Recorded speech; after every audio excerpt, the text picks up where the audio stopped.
আজকে বলবো নবীর প্রতি ঈমানের কথা, কারণ আজকের রাত হচ্ছে সেই রাত যে রাতে সরওয়ারে কায়নাত, বিশ্ব মানবতার মহানবী, গোটা বিশ্বের শোষিত নির্যাতিত নিপীড়িত জনতার মুক্তির দিশারি জনাবে মুহাম্মদ রাসূলুল্লাহ সাল্লাল্লাহু আলাইহি ওয়াসাল্লামের মেরাজ হয়েছিল যে পবিত্র রাতে, আজকের সেই পবিত্র রাত। কোন সুবহানাল্লাহ, জোরে বলেন আলহামদুলিল্লাহ। সেই জন্য আজকে কথা বলবো নবীর ব্যাপারে, নবীর উপর ঈমানের ব্যাপারে। এই কারণেই আজকে বলবো, বাকি কথা আগামী বছর ইনশাআল্লাহ। তাওহীদের পর ইসলামের দ্বিতীয় যে মৌল বিশ্বাস, সেটার নামই হচ্ছে রিসালাত, সেটার নামই হচ্ছে নবুয়ত। যেরূপ ঈমানের ক্ষেত্রে তাওহীদের উপরে ঈমান আনা, তাওহীদ হচ্ছে দ্বীন, সেরকম আনুগত্যের ক্ষেত্রে নবুয়ত হচ্ছে প্রকৃত দ্বীন। নবুয়ত দ্বীন, তাওহীদ দ্বীন। নবী, নবুয়ত বা রিসালাত। নবী বলা হয় কাকে? একজনের বাণী আর একজনের কাছে যিনি পৌঁছায় দেন তাকে বলা হয় নবী, তাকে বলা হয় রাসূল। ইসলামের পরিভাষায় আল্লাহর বাণী যিনি মানুষের কাছে পৌঁছে দেন তাকে বলা হয় নবী। নবী সমস্ত কওমের জন্য আল্লাহ পাক পাঠিয়েছেন। ওয়ালিকুল্লি কওমিন হাদ, প্রত্যেক কওমের জন্য, জাতির জন্য আল্লাহ পাক হেদায়েতের জন্য নবী পাঠিয়েছেন। নবী পাঠানো আল্লাহর দায়িত্ব। হেদায়েতের জন্য আল্লাহ পাক এই পৃথিবীতে অসংখ্য নবী পাঠিয়েছেন। নবী আর রাসূল দুজনের মধ্যে পার্থক্য কি, এটা জানা দরকার। জানা দরকার কি না? নবী হচ্ছেন একজন মানুষ, তার উপরে আল্লাহ শরীয়ত নাজিল করেন, তিনি এই শরীয়তের প্রচার করবেন, কিন্তু প্রতিষ্ঠিত করার দায়িত্ব তার উপরে দেওয়া হয় না। প্রতিষ্ঠিত করার, প্রাণান্ত করার দায়িত্ব নাই, দায়িত্ব হলো প্রচার করা। তারা হলেন নবী। আর রাসূল তিনিও একজন মানুষ, শরীয়ত তার উপরে নাজিল হয়, তার দায়িত্ব হচ্ছে এটা প্রচার করা এবং এটাকে প্রতিষ্ঠিত করার জন্য প্রাণান্ত করা। এটাই হচ্ছে নবী এবং রাসূলের মধ্যে পার্থক্য। যেমন আল্লাহ সুবহানাহু ওয়া তাআলা তার রাসূলকে বলছেন, হুজুরকে বলছেন, ইয়া আইয়ুহার রাসূল বাল্লিগ মা উনজিলা ইলাইকা মির রাব্বিক। হে নবী, আপনার প্রভু আপনার প্রতি যা অবতীর্ণ করেছেন আপনি তা প্রচার করেন, আপনি তা মানুষকে শোনায় দেন। আপনি যদি তা না করেন তাহলে রিসালাতের দায়িত্ব পূর্ণ হলো না। রিসালাতের দায়িত্ব হলো আল্লাহ যা বলেছেন সে কথাগুলি প্রচার করে দেওয়া এবং তা প্রতিষ্ঠিত করার জন্য রাসূলদেরকে দায়িত্ব দেওয়া হয় পৃথিবীর বুকে তা প্রতিষ্ঠিত করার জন্য। নবী যারা, রাসূল যারা, আল্লাহ রাব্বুল আলামিন রাসূলদেরকে জননেতা বানিয়েছেন। নবীরা হলেন নেতা। নবীরা কি? জোরে বলেন কি? আল্লাহ পাক বলেন, ওয়াজআলনাহুম আইম্মাতান ইয়াহদুনা বিআমরিনা ওয়া আওহাইনা ইলাইহিম ফি'লাল খায়রাত। ওয়াজআলনাহুম আইম্মাতান ইয়াহদুনা বিআমরিনা। আর এইভাবে করে আমি নবীদেরকে জননেতা বানিয়েছি। আইম্মাতা, আমি তাদেরকে জননেতা বানিয়েছি। আর আমার নির্দেশে তারা জনগণকে হেদায়েত করবেন, এই দায়িত্ব দিয়েছি। ওহীর মাধ্যমে কল্যাণমূলক কাজ করার জন্য নির্দেশ দিয়েছি। তার ভেতরে হলো নামাজকে প্রতিষ্ঠা করা, যাকাত আদায় করা এবং বন্টন করা। এবং তারা সবাই ছিলেন আমার বান্দা। নবীরা সব আল্লাহর কি? আল্লাহর বান্দা। এবং তারা সবাই ছিলেন মানুষ। নবীরা সবাই কি? মানুষ। এবং তারা ছিলেন নেতা।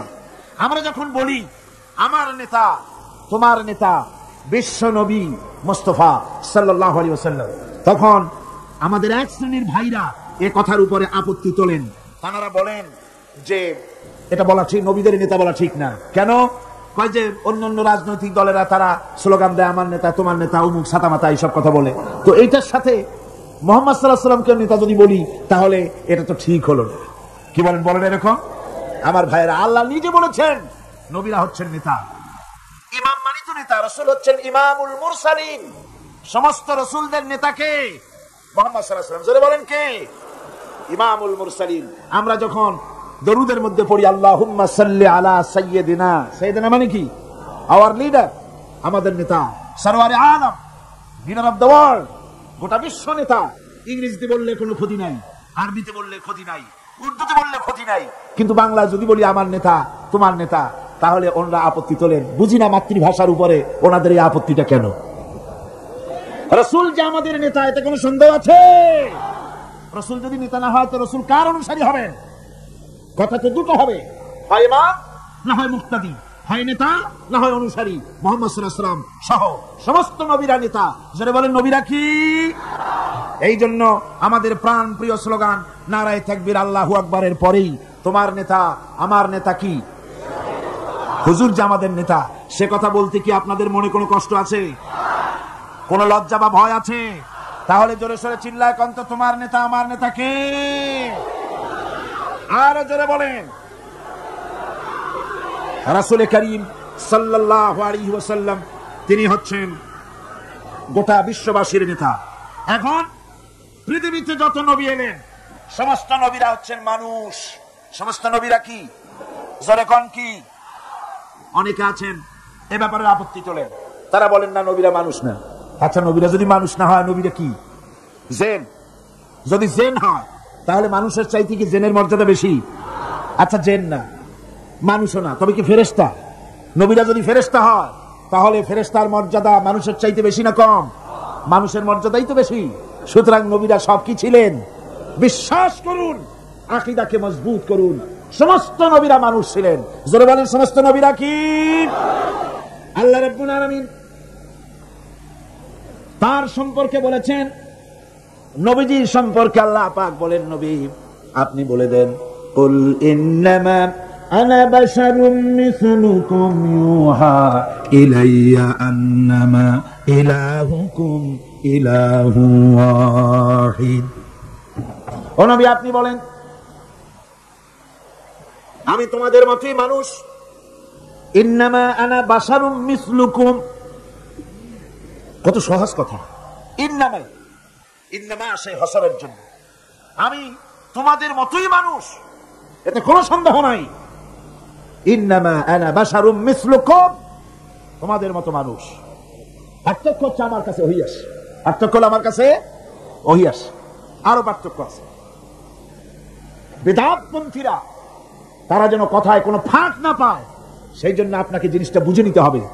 ওরা বলে যে তাফসীরের মাহফিলে বলা হয় রাসূল নাকি আমাদের মতো মানুষ, মানে আমরাও গুনাহ করি রাসূলও গুনাহ করে, আমরাও মিথ্যা কথা কই রাসূলও মিথ্যা কথা কয়, এই রকমের মানুষ। নাউযুবিল্লাহ। রাসূল আমাদের মতো মানুষ কি রকম? তার ব্যাখ্যা হলো মা বাপের, পুরুষ এবং স্ত্রীর দুজনের বিশেষ প্রক্রিয়ায় যেমন এই পৃথিবীতে মানুষ জন্মগ্রহণ করে, সমস্ত নবীরা সেইভাবে মায়ের পেট থেকে এসেছেন। এদিক থেকে আমাদের মতো মানুষ। সাধারণ মানুষেরা ঘুমায়, নবীরাও ঘুমান। সাধারণ মানুষেরা বাজার ঘাট করে, নবীরাও বাজার ঘাট করেছেন। নবীরা বিবাহ করেছেন, সাধারণ মানুষের মতোই বিবাহ করেছেন, বাচ্চা হয়েছে, খাওয়া দাওয়া করেছেন, পেশাব পায়খানা হয়েছে। মানুষে যা যা করে সব অনুরূপ ভাবে তারাও তাই করেন। এই হিসেবে তারা মানুষ। এই হিসেবে তারা কি? পার্থক্য কোথায়? পার্থক্য হলো পৃথিবীর সব মানুষ গুনাহ করতে পারে, আল্লাহর কোন নবী গুনাহ করতে পারে না। জোরে কোন সুবহানাল্লাহ। নবীরা মাসুম। সেই যে নবীরা মাসুম, সেই মাসুম কিন্তু 40 বছর বয়সের সময় যখন নবুয়ত পেলেন, সেইখান থেকে মাসুম তা নয়। নবীর জন্ম থেকে শুরু করে মৃত্যু পর্যন্ত, নবুয়তের আগেও মাসুম, পরেও মাসুম। জোরে কোন সুবহানাল্লাহ। কথা ক্লিয়ার হয়ে গেছে না? কথা ক্লিয়ার হয়েছে না? কোন নবীর কোন গুনাহ নাই। নবীরা মিথ্যা বলেন না, নবীরা শঠতামি করেন না, প্রবঞ্চনা করেন না, প্রতারণা করেন না। এদিক থেকে তারা হলেন সুপার কোয়ালিটির মানুষ। কি মানুষ? সুপার কোয়ালিটি, শ্রেষ্ঠ মানুষ। পৃথিবীর শ্রেষ্ঠ মানুষ কারা? আল্লাহর নবীরা। আমার বন্ধুগণ, নবীরা হচ্ছেন মানুষ। এই দিক থেকে মানুষ, আমরাও খাই তারাও খান। এই জন্য কাফেররা বলতো মা লিহাযার রাসূল, এ কি আশ্চর্য ধরনের রাসূল, বাজারে যায় আমাদের মতো খানাফিনা করে, আমাদের মতো বিয়ে শাদী করে, কি আশ্চর্য ধরনের রাসূল। ওরা আশ্চর্য হয়ে যেত। ওরা মনে করতো যে রাসূল যিনি হবেন তিনি আবার এভাবে বাজারে যাবেন কেন, খাবেন কেন, তিনি একটা অতি মানব ধরনের হবেন। অতি মানব ধরনের তারা চিন্তা করত। আসলে আল্লাহ পাক মানুষের জন্য নবী, মানুষকে নবী বানিয়ে সব চাইতে বড় ইহসান করেছেন। কোন সুবহানাল্লাহ। আল্লাহ পাক কোরআনে কারীমের মধ্যে বলেন, এই পৃথিবীতে যদি ফেরেশতা বাস করত, মানুষ বাস না করে, قل لو كان في الأرض ملائكة يمشون مطمئنين لنزلنا عليهم من السماء ملكا رسولا আল্লাহ রাব্বুল আলামিন বলেন, নবী বলেন, এই পৃথিবীতে যদি ফেরেশতা চলাফেরা করত, এই পৃথিবী যদি ফেরেশতার বসবাসের জায়গা হতো, তাহলে মানুষকে নবী না বানায়া আমি ফেরেশতাদেরকে নবী বানায়া দিতাম। যেহেতু পৃথিবীতে বাস করে মানুষ, কাজী নবীও পাঠাইছি মানুষ। কথা কন না কেন? নবীও কি? সমস্ত নবীরা হচ্ছেন মানুষ। ভাইরা আমার, একটা চিন্তা করেন, ফেরেশতা যদি আমাদের জন্য নবী হতো, আমাদের জন্য তাহলে ihsan হতো না, কল্যাণ হতো না। কারণ ফেরেশতারা পুরুষ নয়, নারীও নয়। ফেরেশতাদের বউ নাই, বিবি নাই, বাল বাচ্চা নাই, তাদের কিছুই নাই, বাড়ি নাই, ঘর নাই, মোষ নাই, গরু নাই, কল নাই, কারখানা নাই, ক্ষেত নাই, খামার নাই, নির্বাচন নাই, ভোট নাই, তত্ত্বাবধায়ক সরকার নিয়ে কোনো মাথা ঘামানো নাই। এই ধরনের ফেরেশতা যদি মানুষের নবী হতো, মানুষের সমস্যার সমাধান কি তারা করতে পারতো নাকি? কন জোরে বলেন, পারতো? আরে বাবা, স্বামী স্ত্রীতে ঝগড়া লাগে কেন? তা ফেরেশতাই বুঝবি কি? তার তো নিজেরই বউ নাই, নিজে পুরুষই না। ফেরেশতা কোনো কলের মালিক নয়, কোনো কারখানার মালিক নয়। শ্রমিকরা মালিকের চামড়া খুলে নেব আমরা, এই যে স্লোগান দিল, এখন সমস্যার সমাধান কেমনে হবে? ফেরেশতা কি সমস্যার সমাধান করবে? পারবে করতে? জমিনের আইল ঠেলাঠালি হচ্ছে, মারামারি হচ্ছে, যুদ্ধ হয়, বিগ্রহ হয়, এগুলি ফেরেশতা কেমনে সমাধান করবে? আমাদের দেশে যে বর্তমান রাজনৈতিক সংকট হয়েছে, এই সংকট ফেরেশতাদের যদি দিয়ে দেওয়া হয়, ফেরেশতারা শুধু কাঁদবে আর বলবে, আল্লাহ এই বিপদে আমাদের কেন ফেলালে? মানুষের সমস্যা বোঝে, মানুষের সমস্যা কে বোঝে? সেই জন্য আল্লাহ রাব্বুল আলামিন মানুষের জন্য নবী, মানুষকে নবী বানিয়ে গোটা বিশ্ববাসীর উপর আল্লাহ পাক ihsan করেছেন। সুবহানাল্লাহ, জোরে কোন আলহামদুলিল্লাহ। ভাইরা আমার, নবীরা হচ্ছেন পৃথিবীর শ্রেষ্ঠ মানুষ। তাদের মতো শ্রেষ্ঠ মানুষ আর পৃথিবীতে নাই। তারা নিজের থেকে কোনো কথা বলেন না, তারা কথা বলেন আল্লাহর কথা। জোরে বলেন, কার কথা? নবীও মানুষ, আমরাও মানুষ। পার্থক্য আমি আপনাদের বুঝাই দিলাম। পার্থক্য হলো, দুনিয়ার সব মানুষ মিথ্যা বলতে পারে, গুনাহ করতে পারে, সব রকমের কাজ করতে পারে, কিন্তু নবীরা কোনো গুনাহ করেন না। জোরে কান সুবহানাল্লাহ। এখানেই পার্থক্য। আর নবীরা যা বলেন আল্লাহর কথা বলেন। কার কথা বলেন? আল্লাহ পাক বলছেন, আমার নবী, ওয়ামা ইয়ানতিকু আনিল হাওয়া ইন হুয়া ইল্লা ওয়াহিয়ুন ইউহা। নবী আমার নিজের নফসকে অনুসরণ করে, নিজের প্রবৃত্তিকে অনুসরণ করে কোনো কথা বলেন না। নবী যা বলেন সব আমার কথা বলেন, আমি যা বলতে বলি তাই বলেন। নবী যদি আমার থেকে আমি বলি নাই এমন কোন কথা যদি তিনি আমার নামে কোরআন শরীফের ভিতরে যদি ঢুকাই দিতেন, তাহলে কি করতাম? শোনো, ফালাউ তাকাওয়ালা আলাইনা বা'দাল লাকাবিল লাখাযনা মিনহু বিল ইয়ামিন। যদি আমার নবী কোন কথা নিজের থেকে বানিয়ে কোরআনে কারীমের ভিতরে যদি ঢুকাই দিতেন, তাহলে আমি আমার নবীর ডান হাতকে চেপে ধরতাম, আর নবীর কণ্ঠ নালীকে আমি আল্লাহ কেটে ফেলে দিতাম। নবীর গলা, এই কণ্ঠ নালীটা কেটে ফেলে দিতাম। আমার নবী, আমি যা বলেছি সেটাই তিনি বলেছেন, নিজের থেকে কোনো কথা বানান নাই। জোরে কান সুবহানাল্লাহ। এই নবীদের কে বানান? জোরে কান না, কে বানান নবীদেরকে? আল্লাহ পাক নবী বানান। নবী ভোট দেওয়া হয় না, নবী নির্বাচন করে হয় না, নবী ইলেকশন করে হয় না, নবী আল্লাহ বানান। আল্লাহ রাব্বুল আলামিন এই পৃথিবীর বুকে নবীদেরকে পাঠিয়েছেন কেন?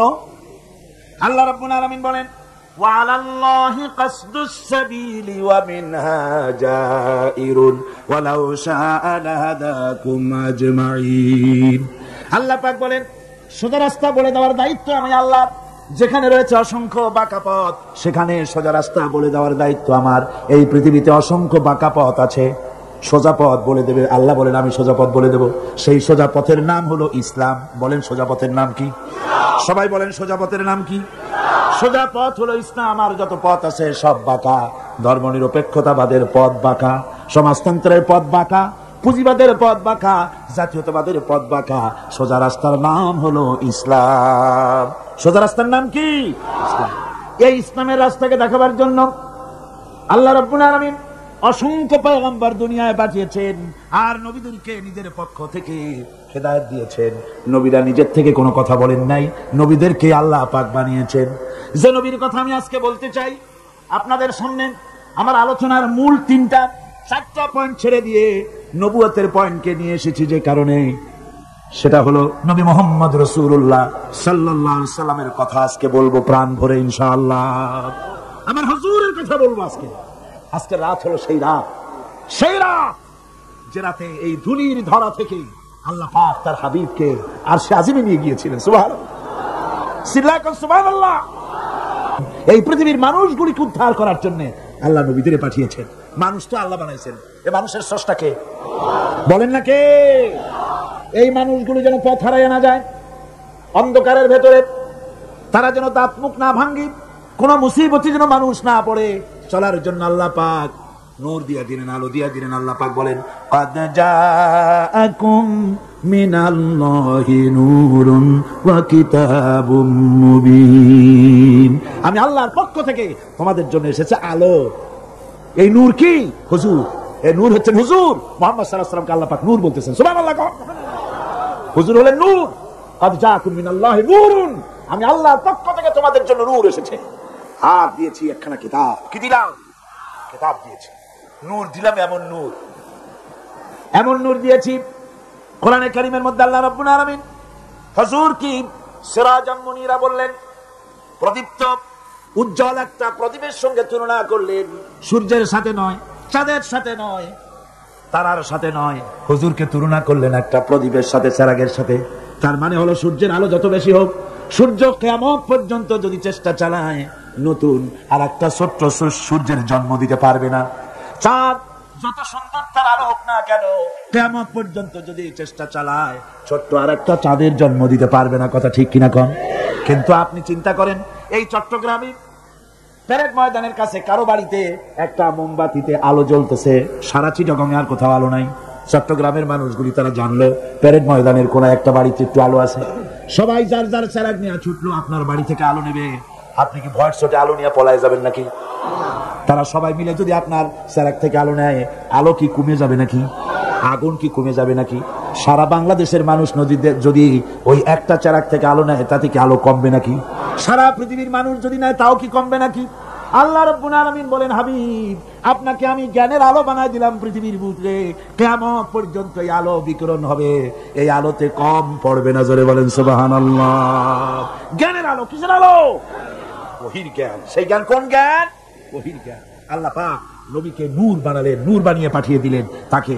এই দুনিয়ার বুকে নবীদেরকে জ্ঞান দিয়েছেন আল্লাহ সুবহানাহু ওয়া তাআলা। জ্ঞান দিলেন কে? আল্লাহ পাক। সাধারণ নেতা আর নবীরাও নেতা। পার্থক্য হলো সাধারণ নেতারা তারা কথা বলে নিজস্ব মন মস্তিষ্ক দিয়ে, আর নবীরা কথা বলেন আল্লাহর কথা। নবীরা কার কথা বলেন? আল্লাহ পাকের কথা বলেন। আর সাধারণ যত নেতা আছে এ সবাই কথা বলে যাদের নিজস্ব মন মস্তিষ্ক প্রসূত কথা। যার জন্য দেখুন হযরত ইব্রাহিম আলাইহিস সালাম তার আব্বাকে ডেকে বললেন, ইয়া আবাতি ইন্নী ক্বাদ জাআনি মিনাল ইলমি মা লাম ইয়াতিকা ফাত্তাবি'নি আহদিকা সিরাতান সাবিয়্যা। হে আমার পিতা, হে আমার আব্বাজান, আমার কাছে এমন ইলম আছে, আমার কাছে এমন এক ইলম এসেছে যে ইলম আপনার কাছে নাই। সুতরাং আপনি আমার অনুসরণ করেন, সোজা রাস্তা আমি আপনাকে দেখাইয়া দেব। আমার কাছে যে জ্ঞান আছে, সেই জ্ঞানটা কার? সেই জ্ঞানটা কার? আল্লাহ পাকের। লূত আলাইহিস সালামকে আল্লাহ পাক বলেছেন, আমি তাকে আমার পক্ষ থেকে ইলম দিয়েছি, হিকমত দিয়েছি। এভাবে প্রত্যেক নবীর কাছে ইলম আর হিকমত গিয়েছে কার কাছ থেকে? আল্লাহ পাকের কাছ থেকে। আল্লাহ পাকই হচ্ছেন সমস্ত নবীদেরকে জ্ঞান দান করেছেন, আর নবীকে বানিয়েছেন বিশ্ব নবী। আমাদের নবী যিনি মুহাম্মদ সাল্লাল্লাহু আলাইহি ওয়াসাল্লাম, তিনি কি নবী? আল্লাহ পাক কোরআনে কারীমের মধ্যে বলেছেন, কুল ইয়া আইয়ুহান নাসু ইন্নী রাসূলুল্লাহি ইলাইকুম জামিআ। আল্লাহ রাব্বুল আলামিন বলেন, হে নবী আপনি বলে দেন, এই পৃথিবীর সমস্ত মানুষের জন্য, তোমাদের সকলের জন্য আল্লাহ আমাকে রাসূল বানিয়ে পাঠিয়েছেন। আমি তোমাদের সকলের জন্য রাসূল, সবার জন্য।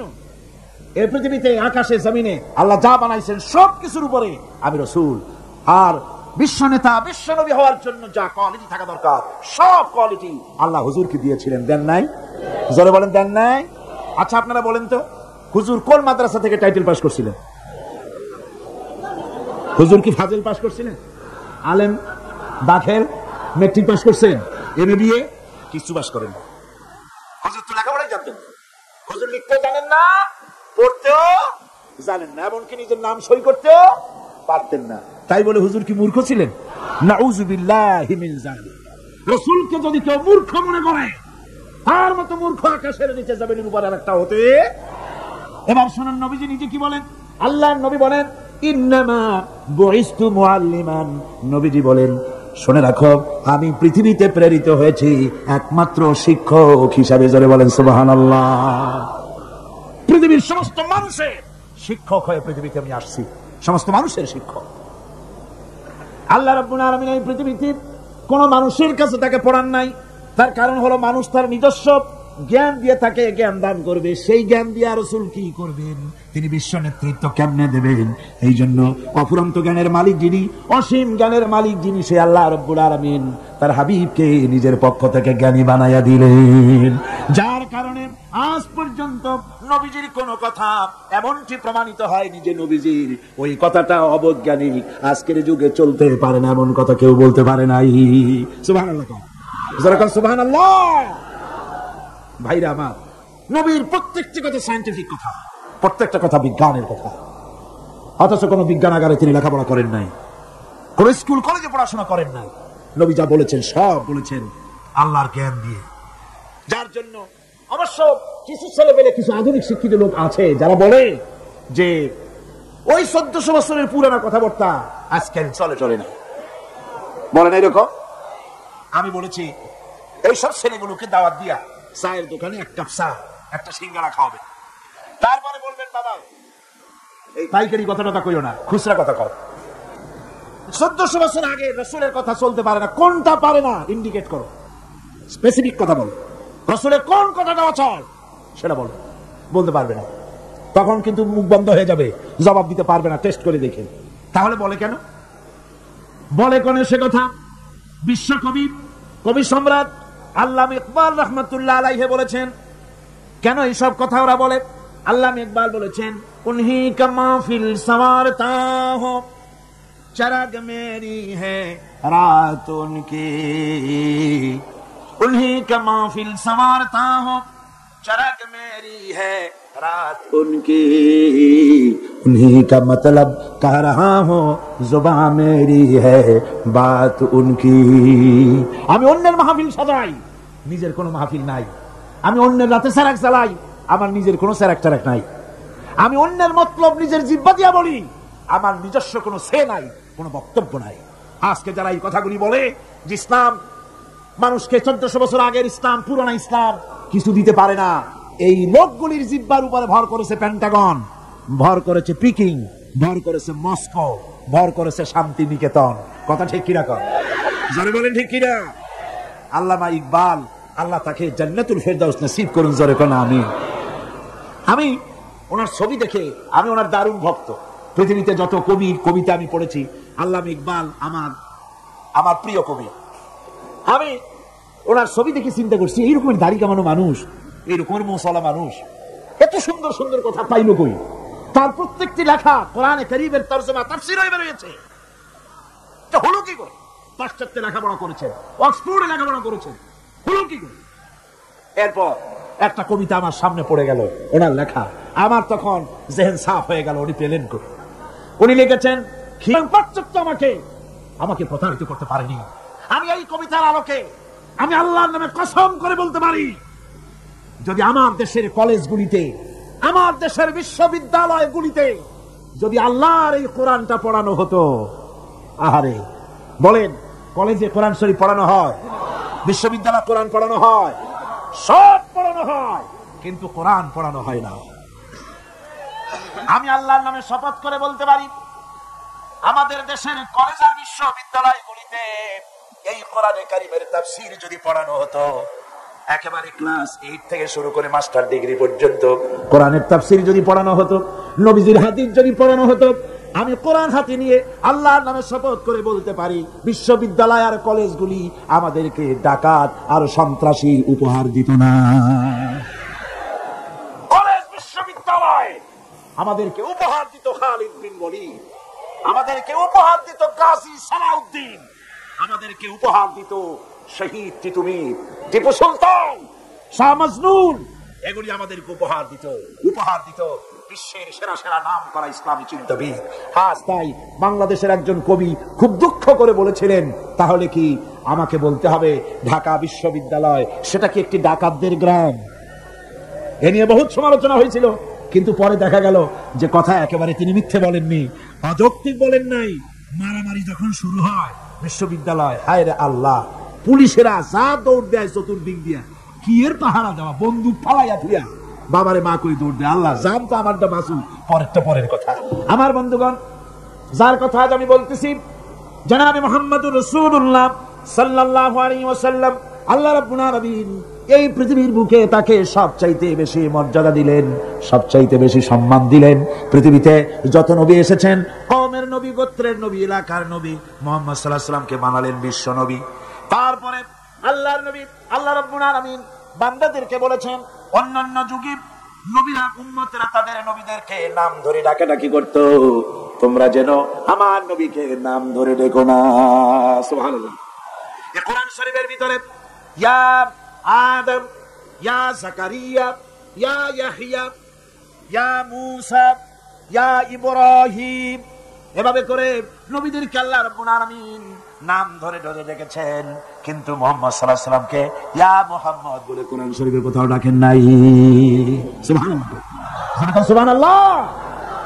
নিজে তো আল্লাহ ডাকলেনই না, নিজে তো হুজুরকে কোথাও আল্লাহ নাম ধরে ডাকলেন না, বরং উম্মতদেরকেও নিষেধ করে দিলেন আমার নবীকে এভাবে নাম ধরে কখনো ডাকাডাকি করবে না। আল্লাহ পাক তার নবীকে এভাবে মর্যাদা দিলেন, সম্মান দিলেন। এ সম্মান সকল দিক থেকে সম্মান, সৌন্দর্যের দিক থেকে, দেখার দিক থেকে, মর্যাদার দিক থেকে রাসূলকে এমন বানালেন, হযরত আদম থেকে শুরু করে ঈসা আলাইহিস সালাম পর্যন্ত এই পৃথিবীতে যত নবী আল্লাহ পাঠালেন, সমস্ত নবীদের গুণাবলী এক জায়গায় করে একা মুহাম্মদ সাল্লাল্লাহু আলাইহি ওয়াসাল্লামকে আল্লাহ দান করে দিলেন। সৌন্দর্য দিলেন এত বেশি। হযরত আয়েশা সিদ্দিকা রাদিয়াল্লাহু তাআলা আনহা বলেছেন, যারা নাকি হযরত ইউসুফকে দেখে নিজেদের অজান্তে নিজেদের হাতের আঙ্গুলগুলো কেটে ফেলে দিয়েছিল, তারা যদি মুহাম্মদ সাল্লাল্লাহু আলাইহি ওয়াসাল্লামকে দেখতে পেত, তাহলে নিজের হাত কাটতে কাটতে কখন যে নিজেদের কলিজা কেটে ফেলে দিত ওরা টের পেত না। হযরত ইউসুফকে দেখে কিছুমাত্র মহিলারা নিজেদের আঙ্গুল কাটায় দিয়েছিল, আর রাসূলকে দেখে সাহাবায়ে কেরাম তাদের কল্লা কাটায় দিয়েছিলেন। এই সম্মান, এই মর্যাদা দিয়ে আল্লাহ রাব্বুল আলামিন তাকে দুনিয়ায় পাঠিয়ে দিলেন, দায়িত্ব দিয়ে দিলেন, জমিন হলো আমার। হুয়াল্লাযী আরসালা রাসূলাহু বিল হুদা ওয়া দীনিল হক লিইয়ুযহিরাহু আলাদ দীনি কুল্লিহি ওয়া কাফা বিল্লাহি শাহীদা। দায়িত্ব দেওয়া হলো, এই জমিন হলো আমার, আমার জমিনের উপরে আমার দেওয়া বিধানকে কায়েম করে দিবে, এটাই দিলাম দায়িত্ব। এই দায়িত্ব পালন করতে নবীজির মক্কি জিন্দেগিতে 13 বছর সময় লাগলো মানুষ তৈরি করতে।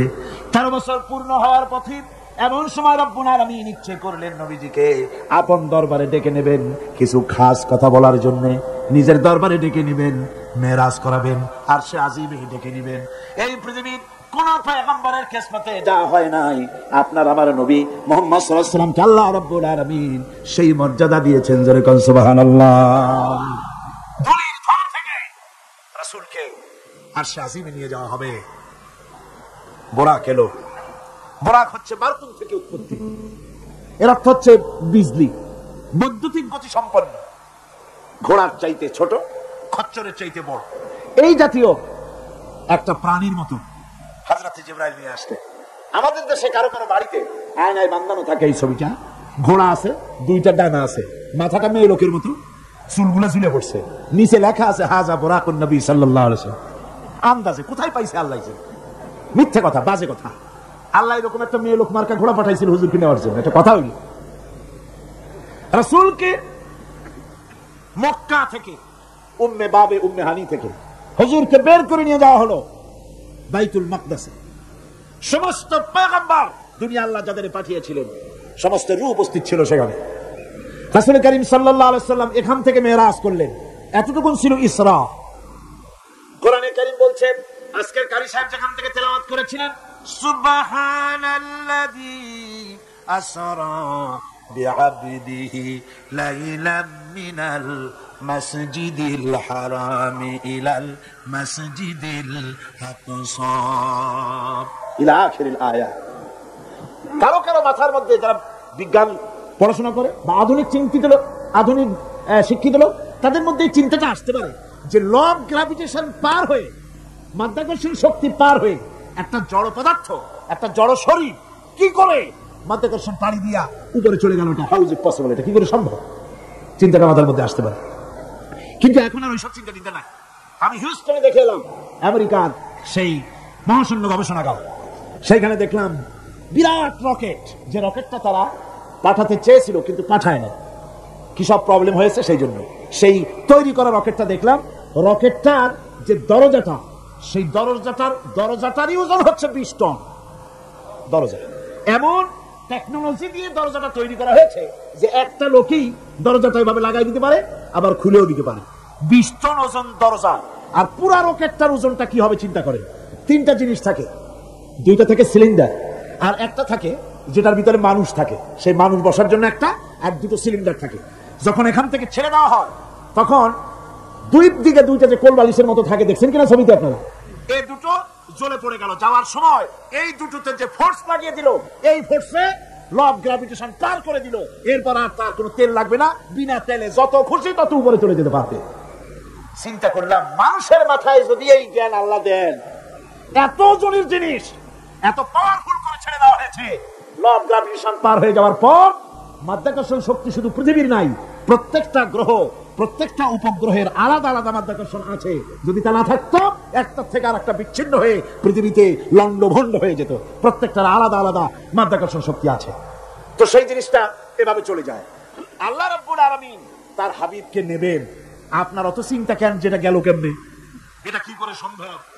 আপনার মাথায় ঢুকবে না, আপনার আমার মাথায় ঢুকবে না বলেই ঘটনার সূত্রপাত আল্লাহ কেমনে করছে সেদিকেই লক্ষ্য করেন।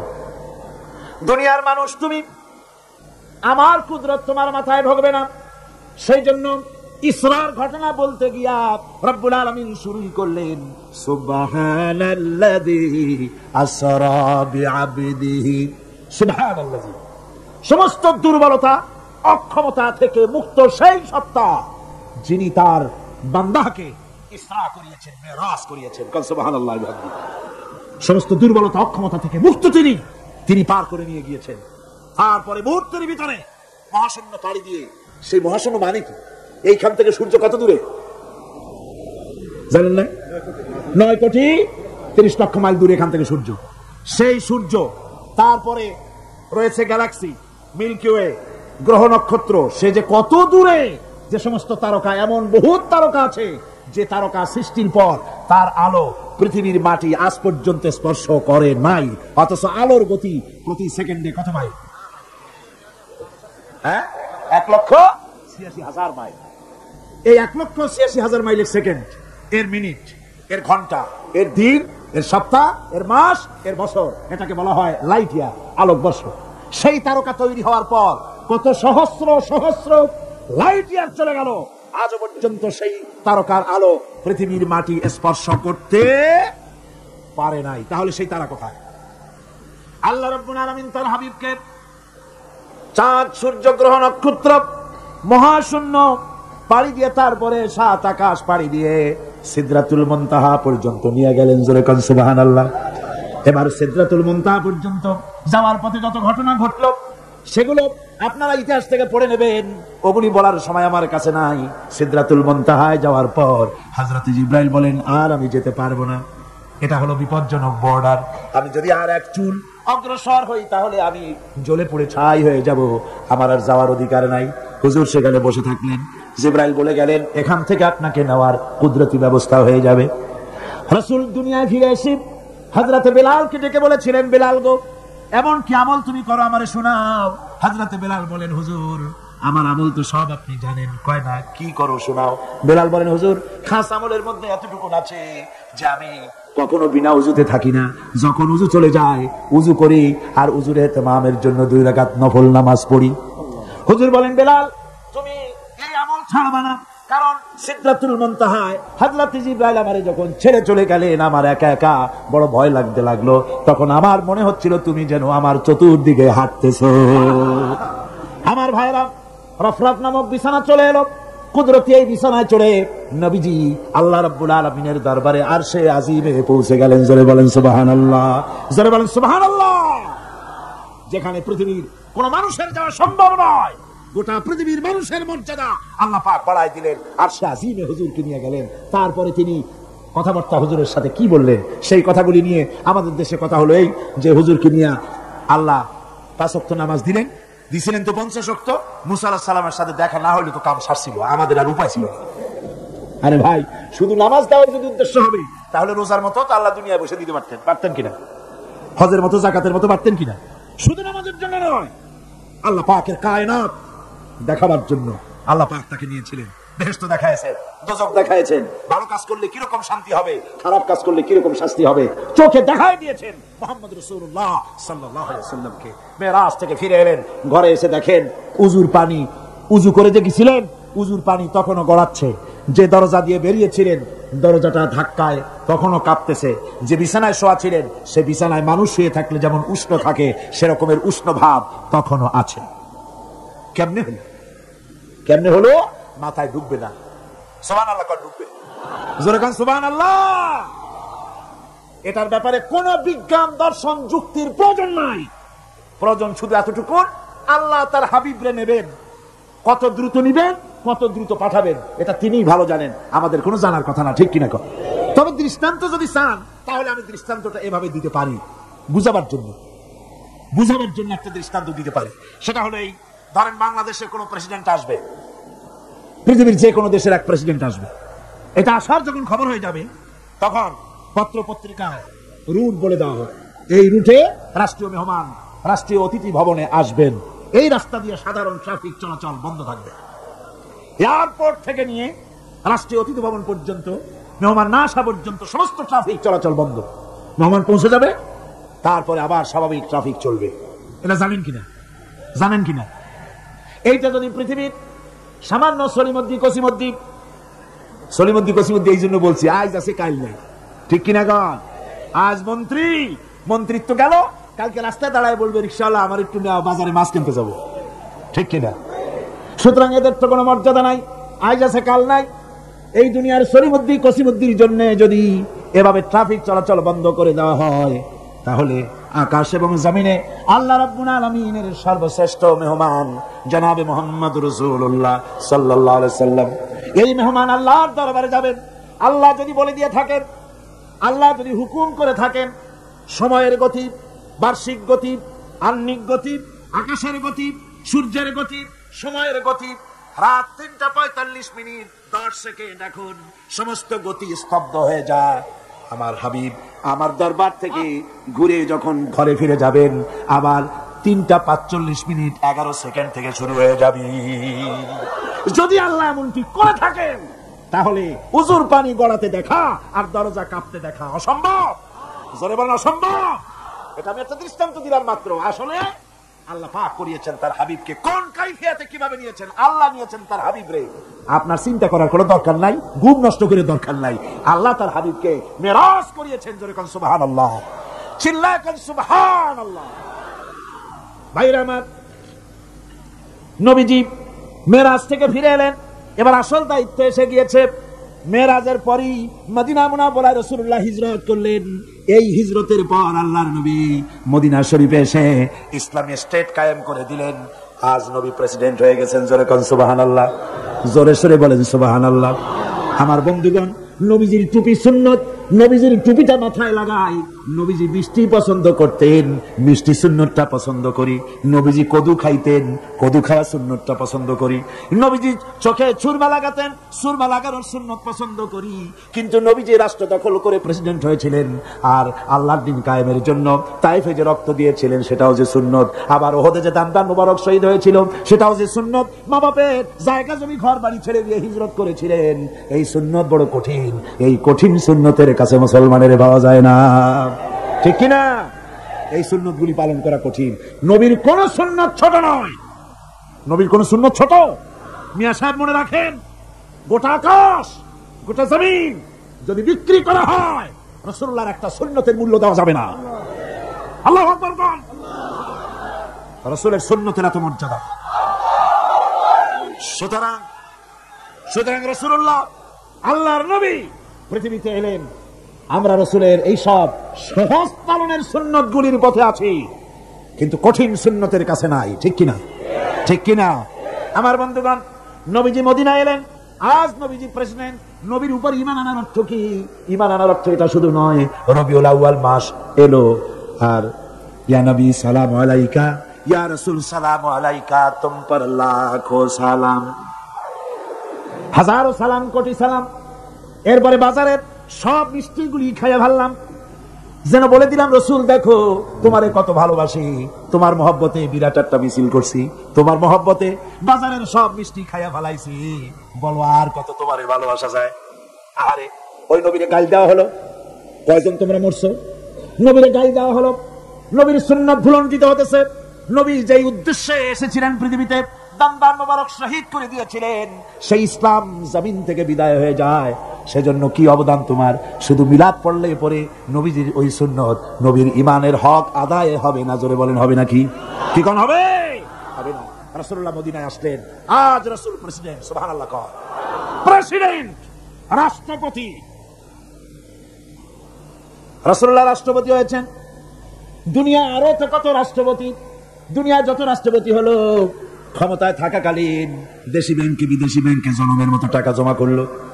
ক্ষমতায় থাকলে টের পাওয়া যায় না, যখন ক্ষমতা চলে যায় তখন দুর্নীতি দমন বিভাগ এত দুর্নীতি তালাশ করিয়া খুঁজা পায়, তখন তারা চিন্তা করে লোকটা যদি সুযোগ পেত তাহলে গোটা বাংলাদেশ বিদেশি ব্যাংকে জমা দিয়ে দিত।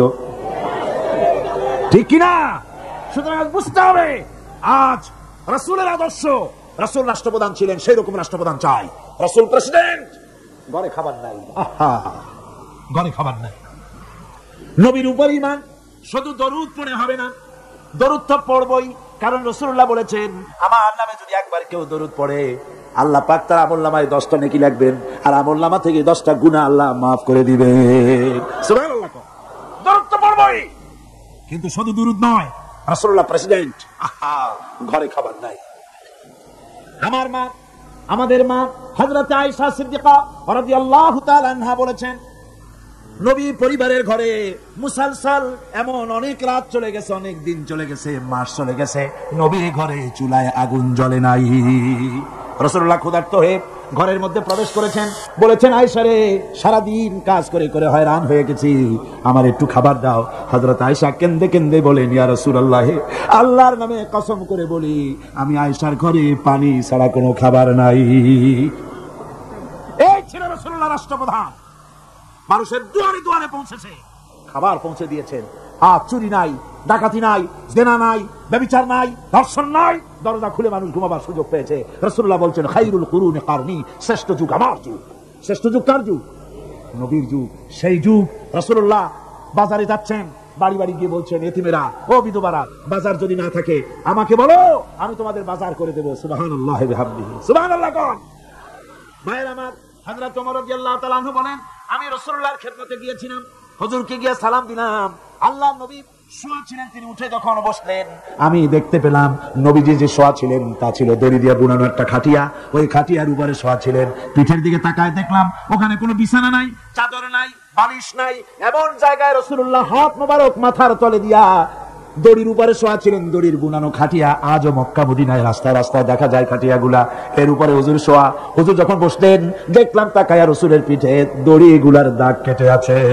আমি বাচ্চা শিশুর মতো কেঁদে ফেললাম, বললাম ইয়া রাসূলুল্লাহ, এই পৃথিবীর কাফির বেঈমানেরা এত সুখ করলো আর আপনার পিঠে দড়ির দাগ আমার সহ্য হয় না, হুজুর অনুমতি দেন আপনার জন্য একটা তোশক বানাইয়া দেয়। রাসূল আমার বলেন, ওমর রে, এই পৃথিবীতে আমি সুখ করতে আসি নাই, শান্তি করতে আসি নাই, আমি পৃথিবীতে এসেছি মানবতার মুক্তির জন্য। আমি যদি ইচ্ছা করি আর ওহদ পাহাড়টারে বলি, ওহদ পাহাড় আমার জন্য সোনায় পরিণত হয়ে যা, ওহদের আস্ত পাহাড়টা আমার জন্য সোনা হয়ে যেতে পারে। মানুষের আজ আর খাবারের অভাব নাই। রাসূলুল্লাহ ব্যাংক চালু করে দিলেন, কান সুবহানাল্লাহ, যেরকম আলহামদুলিল্লাহ। নবী আমার ব্যাংক তৈরি করলেন, ব্যাংকের নাম রাখলেন বাইতুল মাল। বলেন কি নাম রাখছেন? বাইতুল মাল। ব্যাংক তৈরি করে রাসূলুল্লাহ মসজিদ নববীর ভিতরে বসে ব্যাংক উদ্বোধন করলেন। আমার বন্ধুগণ, রাসূলুল্লাহ ব্যাংক উদ্বোধন করলেন।